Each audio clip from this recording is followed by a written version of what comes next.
Assalamualaikum warahmatullahi wabarakatuh. Rabbi shrah li sadri wa yassir li amri wa hlul 'uqdatam min lisani yafqahu qawli. Allahumma shalli wa sallim wa barik ala sayyidina Muhammad wa ala alihi wa sahbihi wa barik ajmain. Nama ba'du. Yang sangat saya hormati Kiai Haji Mukjid Idris dan para habaib, para masyayikh yang saya hormati. Wabil khusus senior kami di pondok Bapak Hafidin, teman sekaligus putra guru saya Kiai Abdul Ghafur. Saya akan baca tentang bab mujaddid. Mujaddid itu adalah orang yang dipercayai atau yang dianggap paling sah, paling layak untuk bikin pola-pola solusi atau pola-pola metodologi dalam mengawal perjalanan Islam. Kita alhamdulillah di Indonesia misalnya mengembangkan Islam dengan kalimat atau kata-kata yang insya Allah itu mengawal mazhab ahli sunnah wal jamaah. Misalnya contoh yang sering saya sebut, setiap dari kita itu selalu kalau baca sholawat wassalatu wassalamu ala sayyidina Muhammadin wa ala alihi wa sahbihi ajmain. Dan untuk semua sahabat semuanya. Kata semuanya adalah kalimatun fariqah, kalimatun fasilah, atau kaulun fasil, atau kaulun faslun.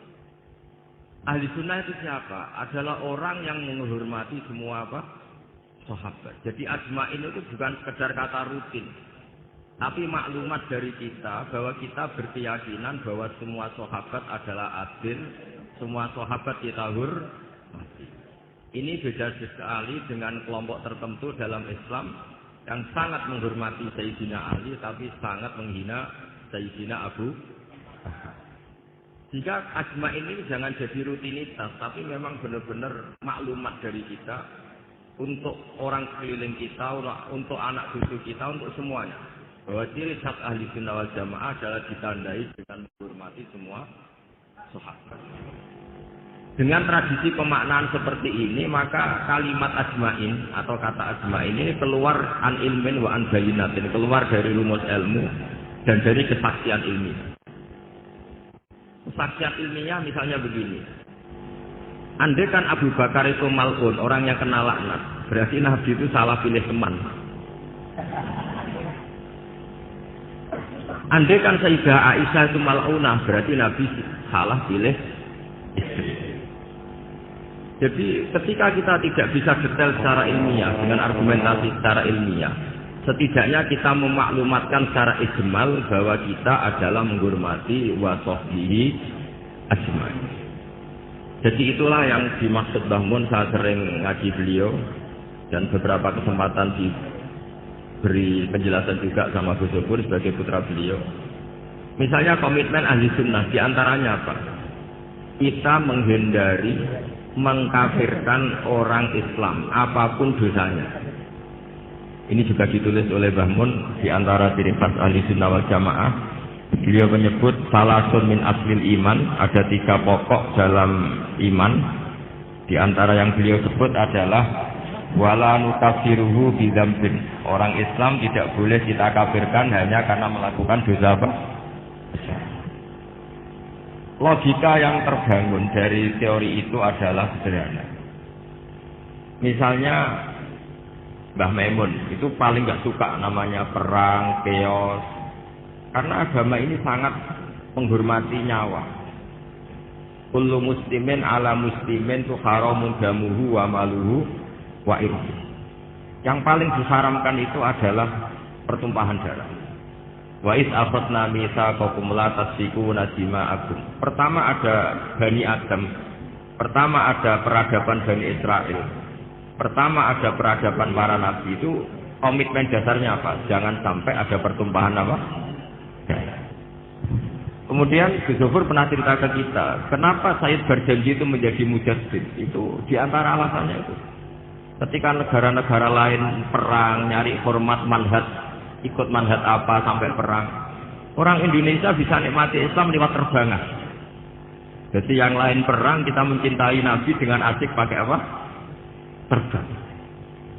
Sudah terbangan berstatus mahabbah kepada Rasulullah Shallallahu Alaihi Wasallam. Ini yang harus kita kembangkan. Jika saya berharap fikih pilkada, ya fikih apa? Pilkada.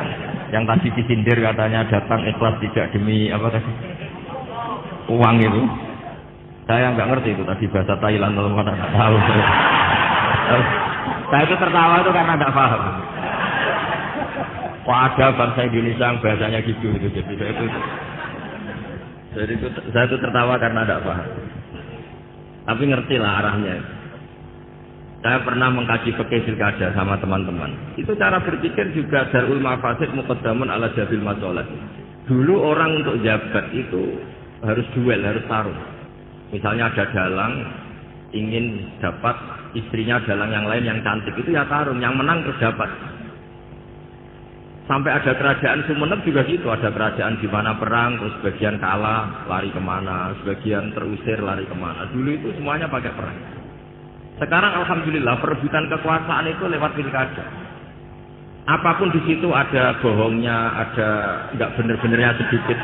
Tapi setidaknya itu tidak dengan aturan pertumpahan apa? Darah. Ya saya yakin sih ada salahnya ya, tidak usah diumumkan juga tahu semua. Tapi di situ ada dosa besar yang kita hindari, yaitu menghindari pertumpahan apa?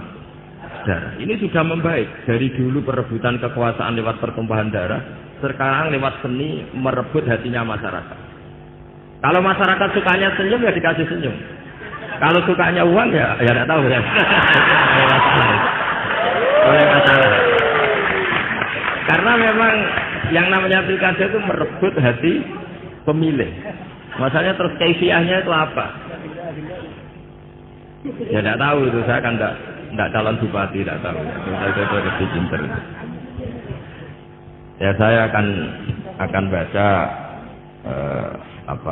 peradaban yang disebut nanti biar diteruskan Gus Zofur halaman 9. Wa zaharu ba'da dzalika fil qarnisani ba'dal alfi al-imam ar-rabbani al-alamah ahadu itrati Rasulillah sallallahu alaihi wasallam asy-syekh al-imam al-murtadha sayyidu syarh ihya ulumuddin al-musamma bi ithafi sadatil muttaqin alladzi tamma naf'uhu fil anha wal bilad marji'u ulama ahli sunnah wal jamaah. Ini sekaligus penghormatan bagi kita. Jadi di antara mujaddid itu ada yang bernama Sayyid Murtadha Az-Zabidi, yaitu Syarihul Ihya yang ngarang kitab Ithafus Sadat Al-Muttaqin. Itu sekitar 14 jilid. Kalau yang cetakan Darul Kutub Ilmiah itu 14 apa? Jilid. Itu beliau punya santri mulazim, itu orang Indonesia. Namanya Kiai Abdul Mannan. Mbah kandungnya Kiai Mahfud Termas. Jadi Mahfud bin Abdullah bin Abdul Mannan. Kemudian Kiai Mahfud ini kita tahu punya murid namanya Kiai Fakih Mas Kumambang Gresik. Kiai Fakih punya murid Bajiber punya putra sekaligus muridnya Mbah Maimun. Ya terus sampai kita, sampai Gus Zofur, sampai kita. Sehingga pikiran-pikiran besar Said Zabidi itu bisa kita tangkap. Misalnya gini, saya sering diceritani Mbah Mun tentang kitab Ithaf. Di antara padanan itu semua ulama itu pasti punya fatwa yang nggak ada kembarannya, dan itu polanya umum, sehingga ciri khas ulama disebut mujaddid itu bisa menganalisis agama dengan cara yang menakjubkan. Kata Said Az-Zabidi begini, orang Islam ini tidak akan mengalami kekeliruan kayak yang dialami orang Nasrani, yaitu menuhankan nabinya. Tapi juga tidak akan mengalami kekeliruan kayak yang dialami orang Yahudi, yaitu menyepelekan apa? Nabinya. Orang Yahudi itu sering membunuh para nabi. Dan itu rumusnya sederhana, cukup membaca Allahumma sholli ala Sayyidina Muhammad atau Allahumma sholli ala Muhammad abdika wa rasulih. Kenapa demikian? Islam itu datang setelah orang Nasrani salah memuja Isa sehingga diposisikan sebagai apa? Tuhan. Orang Islam itu juga muja nabinya, tapi pas. Yaitu Allah tetap Tuhan, pemberi. Allahumma sholli, berarti kita minta kepada Allah, zat yang super, yang maha, dan permintaan penghormatan itu kita berikan untuk hamba terkasihnya, yaitu Muhammad. Maka kata Sayyid Zabidi, wa Muhammadun wa in ala qadru yahtaju ila rahmati wa fadlihi ta'ala. Apapun kelas tingginya seorang yang bernama Muhammad, tetap butuh sama rahmat dan fadlnya Allah Subhanahu wa ta'ala. Sehingga dengan kalimat sholawat itu sudah isbatun li uluhiyatillah wa nafyun li rububiyati Muhammad. Dengan kalimat ini orang Islam tidak akan kecelakaan menuhankan Muhammad. Karena apa? Allah pemberi, Rasulullah peneri. Tapi umat Islam akan sangat menghormati Sayyidina Rasulullah Shallallahu Alaihi Wasallam karena semua penghormatan Allah terbaiknya, sholawatnya, tahiyatnya, semua yang terbaik disakasikan kepada hamba terbaiknya, yaitu Rasulullah Shallallahu Alaihi Wasallam. Maka kalimat ini ya kalimatul tauhid, ya kalimatul risalah. Karena dengan posisi lafaz sholawat seperti itu, kita tidak akan kecelakaan kayak yang dialami orang Nasrani. Karena kita tetap memposisikan Allah pemberi, Rasulullah Muhammad peneri. Itu kata Sayyid Zabidi. Jadi akan selalu ada ulama yang memodifikasi Islam itu menjadi mudah. Islam yang jelimet karena datang setelah tadi kecelakaan Nabi Isa dituhankan. Sehingga ulama-ulama itu punya cara sendiri untuk supaya Islam tidak mengalami seperti itu. Kalau kita ngaji tauhid, misalnya seorang nabi selain punya sifat sidik, amanat, tabligh, fatona, punya sifat apa? Al-a'raf, al-basyariyah. Nabi harus punya sisi kemanusiaan. Sehingga nabi itu sering dahar di depan umum supaya menunjukkan kalau beliau seorang apa? Manusia. Bahkan nabi juga pernah sholat zuhur itu harusnya 4 rakaat, sholat hanya 2 rakaat. Ketika ditegur, ya Rasulullah ini sholat model baru atau memang nasa mansuh?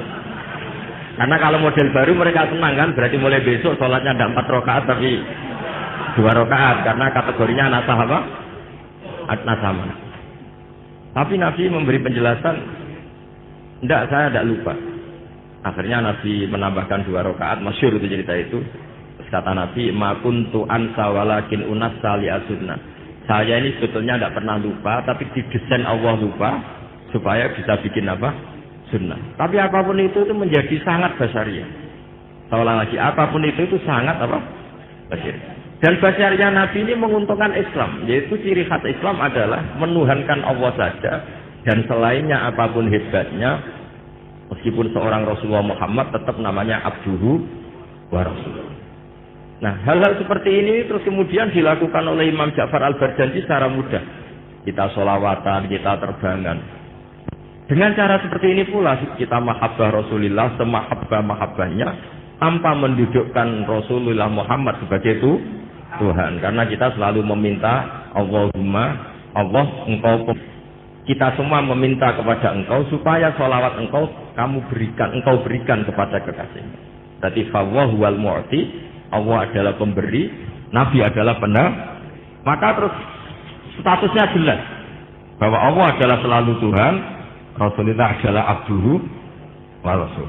Hingga terus kita baca subhanalladzi asra bi abdi. Hingga kata para ulama, wasiyatu Muhammad, wasiyah terbaiknya adalah ketika disebut abduhu wa rasul. Karena tadi agama Islam itu datang setelah prahara atau setelah kecelakaan, setelah kesalahan seorang nabi di Tuhan. Tapi hebatnya ahli sunnah, hebatnya NU, hebatnya pesantren, menjelaskan ilmu seserius ini itu menjadi gampang. Karena ya daripada umat mikir jelimet, pokoknya kon maca apa? Sholawat, serah paham-paham sidik. Yang calon bupati maca sholawat ben dadi. Ya sebetulnya banyak yang nggak ikhlas juga, sudah itu nggak penting. Sementing pokoknya natijahnya itu isbatun li uluhiyatillah wahdah dan isbatun li abdiyati Rasulullah Muhammad sallallahu alaihi wasallam, sehingga kita tidak mengalami apa yang dialami orang-orang Jadi di sini Mbah Mun menyebut wa awwalu man lazamahu min ulama Jawa Ki Abdul Mannan khina muqamihi di Makkah al-Musyarrafah. Farwa anhu dzakal kitab. Warwa anhu ay an Kiai Abdul Mannan ibnuhu Kiai Abdullah. Tumarwa anhu ibnuhu Kiai Mahfud At-Turmusi atau At-Tarmasi Farwa'an huke fakih al-masumambangi warwa'an hutilmiduhu walidi kei Zubair Kahlan sumarwaituhu anhu. Jadi kita sebagai bangsa Indonesia itu sangat mulia karena Ihya setelah dikarang sekitar tahun abad 5 Hijriah. Karena Imam Ghazali lahir tahun 450, wafat 504. Itu tidak ada yang bisa nyarai. Tidak ada atau tidak berani karena ini terkenal wali Imam Ghazali. Baru disarai itu 600 tahun kemudian oleh seorang sadat, seorang habib alim alama namanya Sayyid Murtadho Asy-Syafi'i. Dan itu gejelalah di antara murid mulazimnya itu orang Indonesia namanya Syekh Abdul Manan. Makanya saya masih ingat ceritanya Mbah Mun ketika Cordova guling, Andalusia guling. Saya masih ingat kalimatnya Mbah Mun. Allah gak terima nak wong sing maca tasbih itu berkurang. Ini terus digenti ning Demak Bintoro. Artinya ketika Andalusia guling di Spanyol itu berbarengan dengan berdirinya kerajaan apa? Demak. Dan sekarang polanya kelihatan sama. Dulu ulama-ulama Andalusia itu hebat-hebat, bisa ada Ibnu Malik ngarang Alfiyah, ada Imam Qurtubi ngarang tafsir Qurtubi, ada Imam Syatibi yang mengarang qiraah apa? Indonesia juga tidak kalah kerennya. Siapa yang nggak tahu Syekh Nawawi Banten? Beliau mengarang kitab yang sangat menakjubkan, yaitu tafsir apa? Munir. Siapa yang nggak kenal Syekh Mahfud At-Turmusi? Ketika banyak orang yang nggak bisa mensarai kitabnya Imam Suyuti Alfiyatus Sirah, beliau punya syarahnya itu Manhajul Zawin Natur. Dan paling masyhur syarah Muqaddimah Al-Hadramiyah juga milik beliau, yaitu An-Manhalul Amin atau yang terkenal dengan Hasyiah At-Turmusiyah. Itu juga eranya Mbah Zubair, karangannya banyak, Mbah Mun, Zofur juga punya naskah, punya karangan. Jadi ketika Islam tidak di Mekah dan tidak berbahasa ibu bahasa Arab, ternyata melahirkan ulama-ulama top di Andalusia. Yang setelah Andalusia kalah, Allah mengganti ada di Indonesia. Masih ingat saja, jadi kata Mbah Mun, di antara syarafnya kita lah, mulianya kita adalah ketika Andalusia guling itu berbarengan dengan berdirinya Masjid apa? Demak. Dan setelah saya angen-angen, pola-polanya hampir mirip, yaitu melahirkan banyak pengarang-pengarang kitab. Kita tahu Syekhona Khalil punya naskah, semua ulama top-top kita punya naskah. Nah soal nanti naskahnya hidup apa enggak, itu kriminalnya murid-muridnya. Itu pasti. Betul ini. Masyhur itu di kata Imam Syafi'i, "Al-Lais afqahu min Malik, illa annahu daya'ahu ashabu." Imam Lais itu ulama top. Sebetulnya secara fikih lebih alim ketimbang Imam Malik secara fikih. Illa annahu daya'ahu ashabu. Tapi murid-muridnya yang sembrono. Jadi Pak misalnya mbah kamu alim ngarang kitab, putune ra alim mesti dapat jimat, tak jamin ya. Padahal itu bab istinja. Tapi tetap jago gitu. Ya gara-gara itu.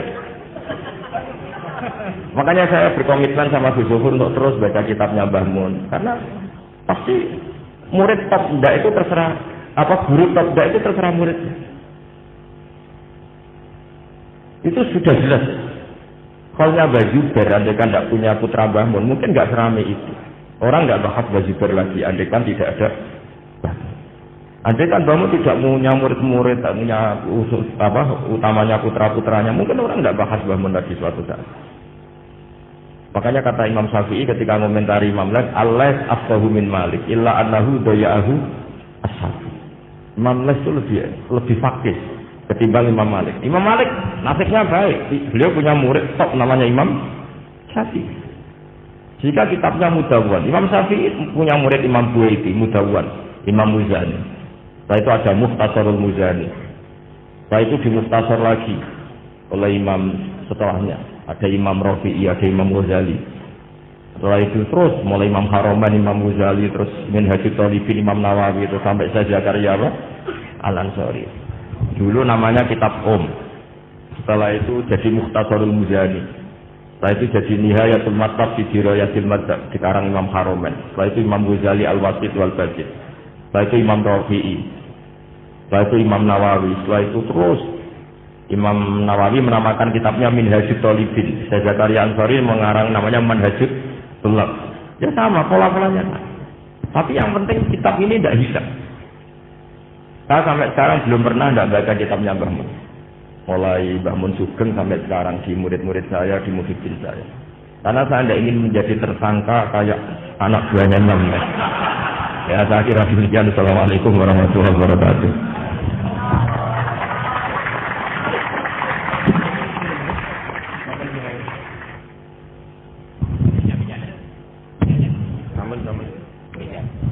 Assalamualaikum warahmatullahi wabarakatuh.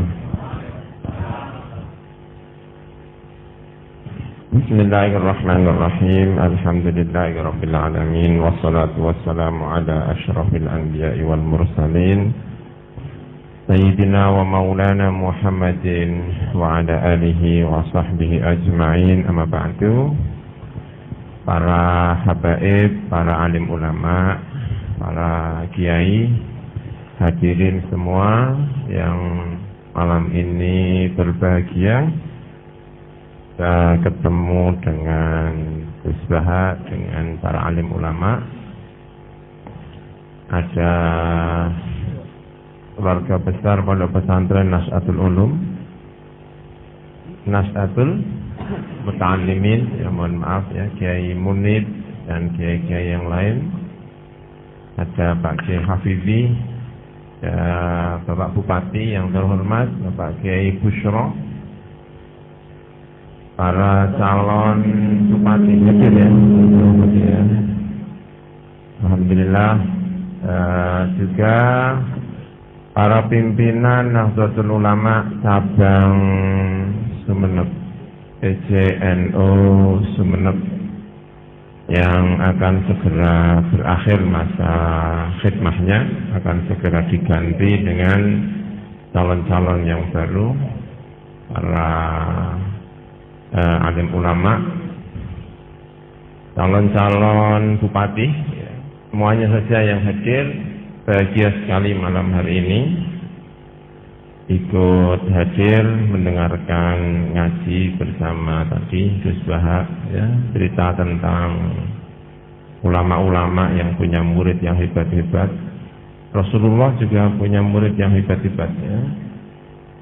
Luar biasa Rasulullah Shallallahu Alaihi Wasallam. Ketika wafat, Rasulullah sudah punya murid yang luar biasa. Yang menggantikan itu sudah siap.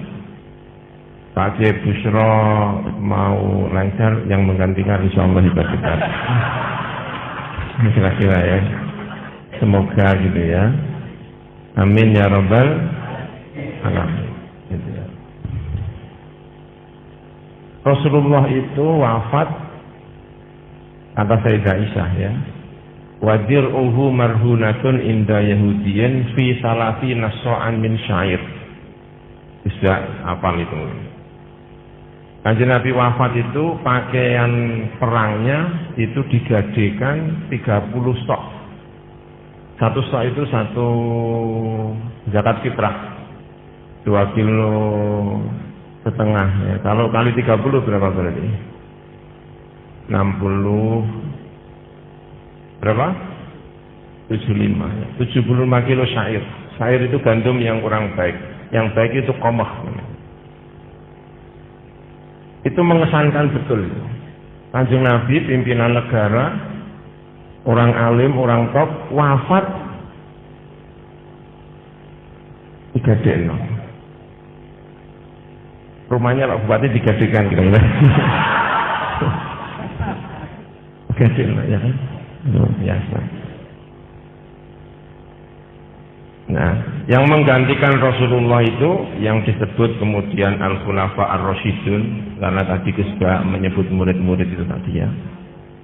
Al-Khulafa Ar-Rasyidun itu yang pertama Abu Bakar, itu kalau bahasa kita mungkin Suriah. Jadi presiden pertama setelah Rasulullah itu adalah Suriah. Suriah itu kalau ngomong itu mantap, itu Suriah. Sayyidina Umar itu ketika Rasulullah wafat petitang petenteng bawa pedang. Man qala inna Muhammadan mata kotok su apa gitu pokoknya. Sapa wonge ngomong Kanjeng Nabi mati tak ketok gulune. Wis Sayyidina Umar. Saking ndredege ditinggal Kanjeng Nabi. Itu ketemu Sayyidina Abu Bakar diwacana ayat langsung ndredeg.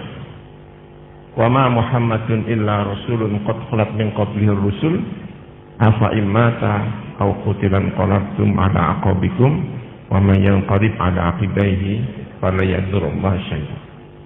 Itu Sayyidina Umar diwacana Abu Bakar ayat itu langsung ndredeg koyo-koyo saya itu nggak pernah baca ayat ini. Itu kok kamu yang baca, tetap bah kamu sama. Tapi karena yang baca itu Rois Suriah, Umar itu takut. Jadi di saat genting-genting itu kita membutuhkan Rois Suriah. Maka syarat Rois Suriah itu kira-kira profilnya seperti Abu Bakar. Itu Rois Suriah. Ini kan mumpung momennya mau calonan PCNO itu.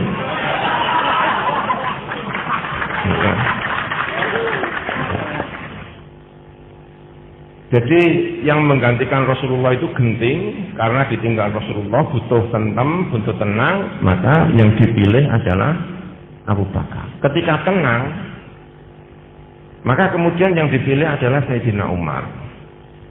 Sayyidina Umar itu orang pemerintahan top, punya kekuasaan yang luas sekali, tapi semuanya tenang karena yang mimpin adalah orang top. Secara pemerintahan militer itu luar biasa. Itu Sayyidina Umar bin Khattab.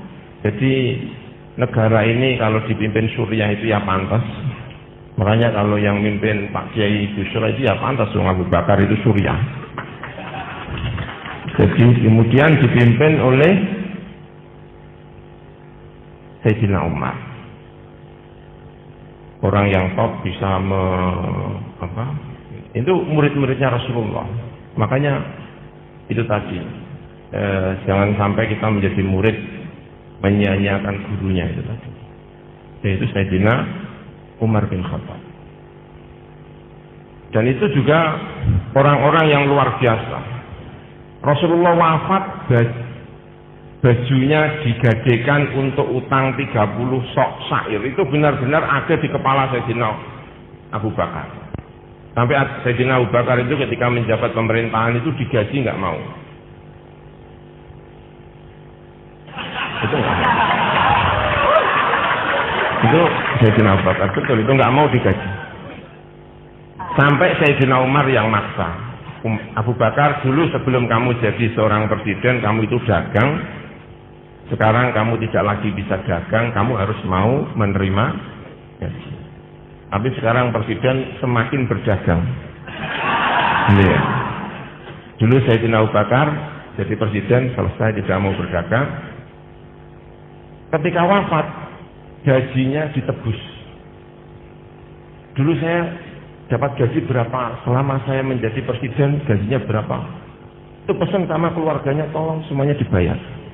Itu Sayyidina Abu Bakar. Kamu punya pemimpin seperti ini, makmur semuanya.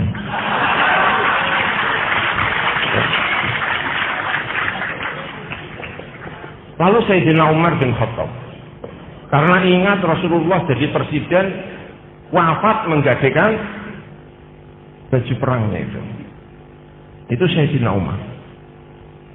Sayyidina Umar itu tanya kepada, kalau sekarang itu ya mungkin DPR-nya atau apa, saya sebagai presiden ini pantasnya mendapatkan apa? Pakat 2 baju musim panas dan 2 baju musim dingin, 1 baju musim panas, 1 baju musim dingin, ongkos haji dan umroh, hidup untuk keluarganya. Saya tidak orang kaya, saya tidak orang miskin. Itu kata Sayyidina Umar bin Khattab. Luar biasa itu. Tiba-tiba beliau itu pidato kayak gini, pakaiannya rangkep 2. Rangkep 2. Ya jamaah, kalau bahasa orang Jakarta di TV itu ya kan.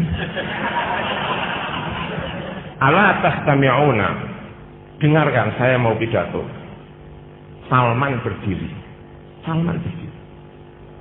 Saya tidak akan mendengarkan kamu, Umar, sampai kamu bisa menjelaskan kenapa kamu hari ini bajunya kok dua. Sebelum kamu bisa menjelaskan bajunya dua, saya tidak akan mendengarkan. Karena kamu seharusnya cuma punya baju satu. Sayyidina Umar diprotes sama Salman. Umar panggil anaknya, Abdullah bin Umar. Abdullah, ada apa? Yang saya pakai ini bajunya siapa? Baju saya, ayah. Salman, yang satu bajuku, yang satu saya pinjam anak saya. Luar biasa. Suatu ketika Umar bin Khattab itu kemudian bertanya kepada kawan-kawannya, saya ini raja apa khalifah? Karena kalau khalifah itu berarti mati bajunya digadekan itu.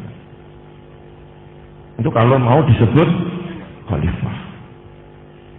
Itu tanya. Dijawab sama DPR-DPR-nya itu.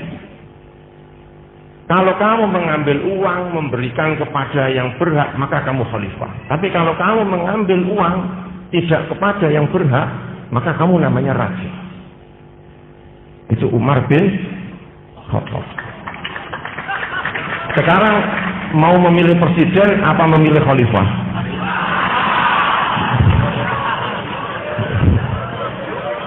Raja.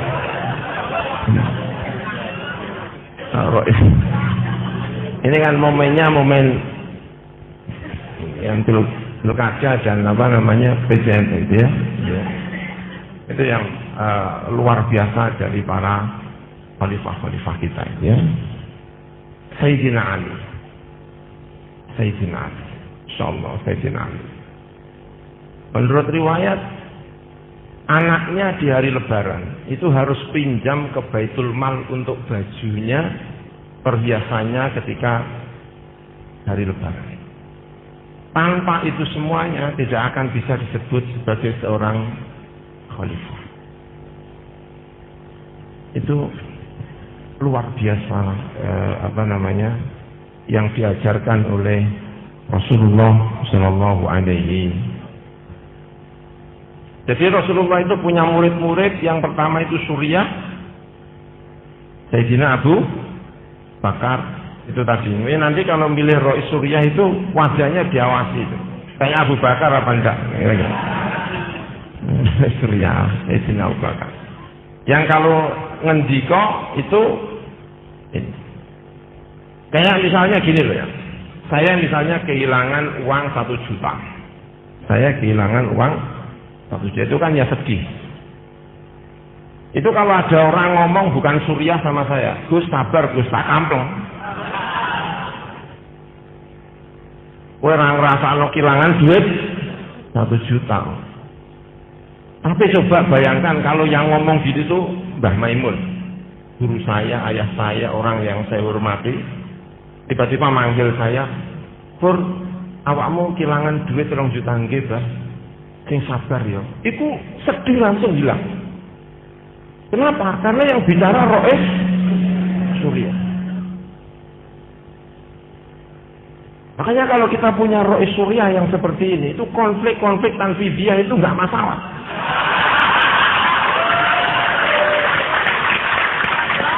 Tapi kalau Rois Suriahnya itu aneh, itu konfliknya tambah nemen.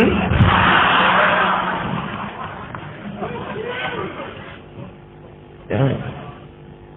Itu murid-muridnya Rasulullah Shallallahu Alaihi Wasallam.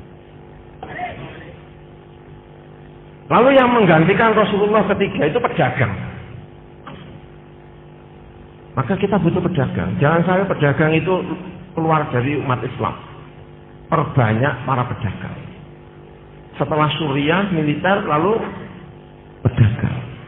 Jadi pedagang itu juga perlu. Bayangkan kalau presidennya itu kiai terus, kan mumet. Ya sesekali pedagang, tapi pedagang yang kayak Sayyidina Utsman. Pedagang.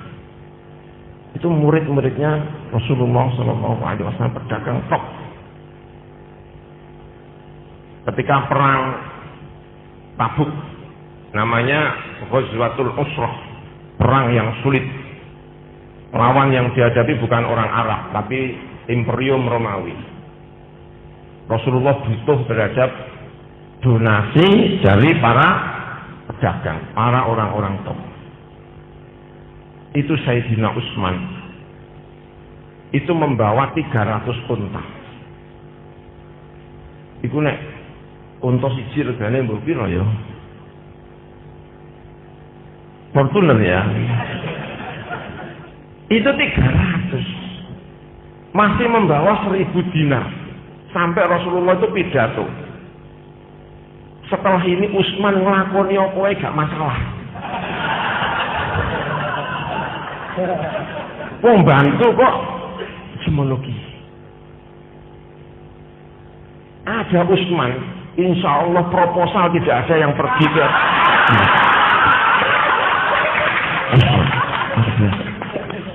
luar biasa Utsman itu. Umar bin Khattab menyerahkan separuh uangnya untuk Rasulullah. Kata Sayyidina Utsman, kata Sayyidina Umar, hari ini saya akan menang lawan Abu Bakar. Soalnya biasanya kalah sama Abu Bakar. Tapi kali ini saya akan menang karena separuh uang saya donasikan untuk Rasulullah untuk perang. Tiba-tiba Abu Bakar datang menyerahkan seluruh uangnya.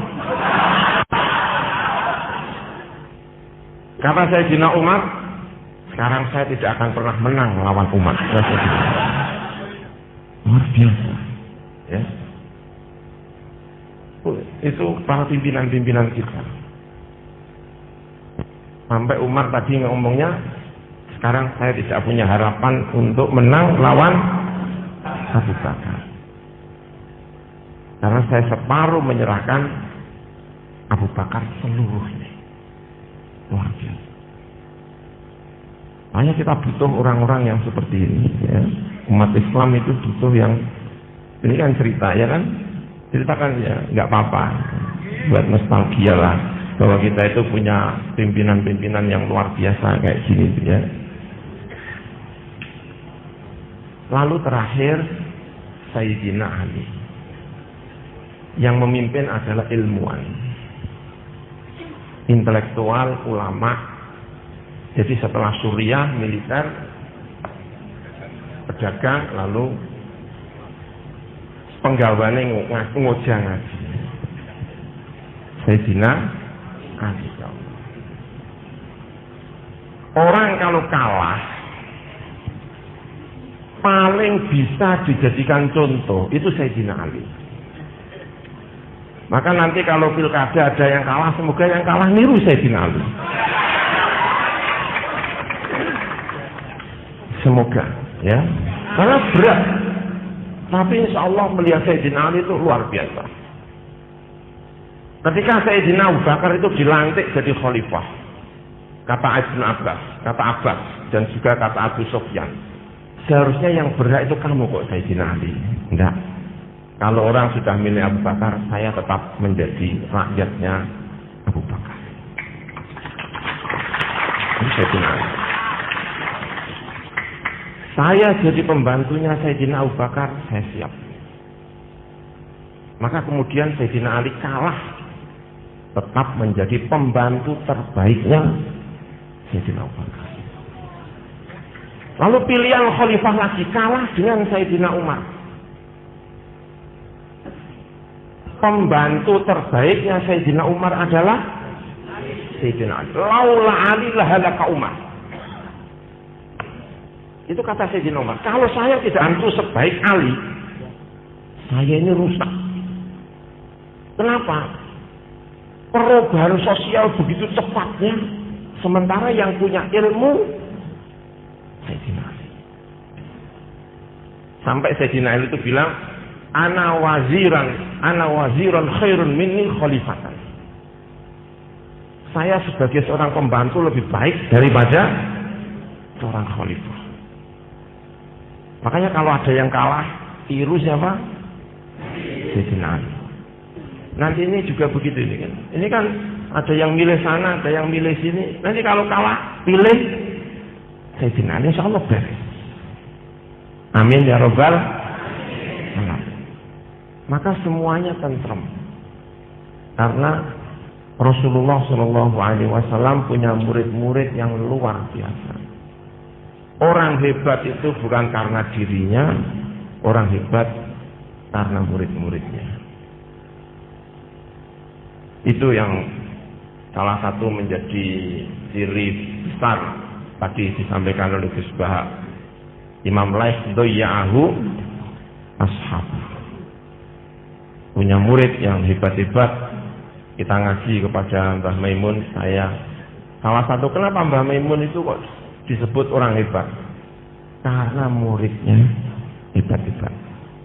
Karena muridnya sampai ujung sana, sampai ujung sini mengabdikan sebagai guru sekian tahun, sekian lama, mendidik dengan sebaik-baiknya dengan ini, maka menjadi orang hebat. Ulama-ulama besar hebat karena punya murid yang hebat-hebat. Rasulullah punya murid yang hebat-hebat, terrepresentasikan dalam 4 khalifahnya, Abu Bakar, Umar, Utsman, dan Sayyidina Ali. Itu orang-orang yang sangat-sangat hebat. Maka Nahdlatul Ulama, ya ini PJINO, ya masih punya murid yang hebat-hebat. Kita masih ditemani oleh ada Kiai Hafidzi, ada Pak Kiai Bushro, ada Pak Kiai Abdullah Khalil, ada kiai-kiai yang lainnya. Santri-santrinya dengan luar biasa. Tunas-tunas ada Gus Bahak, ya, tunas-tunas akan lahir. Kita tenang, amin ya Rabbal alamin. Para rawuh yang saya kawula hormati, saya tidak bisa panjang-panjang, nanti dimarahin sama Pak Bupati, sama Pak Panji. Tidak boleh lama-lama pertemuannya. Yang penting bahagia semuanya, amin ya Rabbal alamin. Pasti sudah mendapatkan ilmu ini. Mohon maaf atas segala kekurangan. Wallahul muwaffiq ila aqwamit thoriq. Wassalamualaikum warahmatullahi wabarakatuh.